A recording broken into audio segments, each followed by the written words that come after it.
తిట్టొద్దు. ఇప్పుడు మనం పెట్టుకున్న టాపిక్కే వ్యక్తిగతంగా తిట్టొద్దని, సన్నాసి అలాంటి వర్డ్స్ మనం కూడా మాట్లాడకుండా ఉంటే బాగుంటది.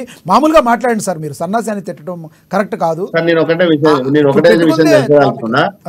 లేదా నేను ఏమంటున్నా, సరే వ్యక్తిగత దూషణలు మాట్లాడొద్దనంటే, అరే స్వయాన మా ముఖ్యమంత్రి మీదనే మాట్లాడుతుంటే మేము ఏం చేయాలండి? ఏం చెప్పమంటారు చెప్పండి? ప్రజాస్వామ్యంలో ఇంతకు ఉందా? నిజంగా వ్యక్తిగత దూషణలు చేయొద్దు. సరే, మూడు అడుగులు 3 మీటర్లు ఉన్నాడని మాట్లాడేటప్పుడు ఒక స్వయాన తన మంత్రి పదవి చేసిండు, తన తండ్రి ముఖ్యమంత్రి చేసిండు, 10 ఏళ్ళు అధికారంలో ఉండవు, రాజ్యాంగబద్ధంగా నడపాల్సినటువంటి ప్రభుత్వాన్ని నువ్వు విరుద్ధంగా కుటుంబ పాలన చేసి దోచుకున్నావు కాబట్టి వాళ్ళ కాంగ్రెస్ పార్టీ అధికారులకు వచ్చిన అధికార పార్టీ 45 రోజులు కూడా కాలేదు, అప్పుడే దుమ్మెత్తి పోసి వ్యక్తిగత దూషణలు చేస్తుంటే స్వయాన ముఖ్యమంత్రి గారిని చేస్తున్నప్పుడు మేము చేతులు ముడుచుకొని కూర్చోమంటారా చెప్పండి? అంటే ఏ విధంగా వాళ్ళు మాట్లాడే తీరు అదే.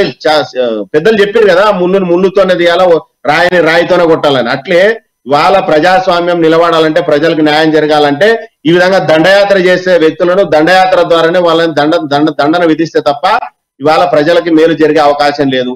45 రోజులు 50 రోజులు అవుతుందండి. మీరు 10 ఏళ్ళు పనిచేసిరు, మీరు వ్యక్తిగత దూషణలు మీరు చేస్తున్నారు. అవును, కరెక్టే. పొన్నం ప్రభాకర్ గారు కూడా మొన్న మాట్లాడిన మీటింగ్ లో ఏమని మాట్లాడినారు?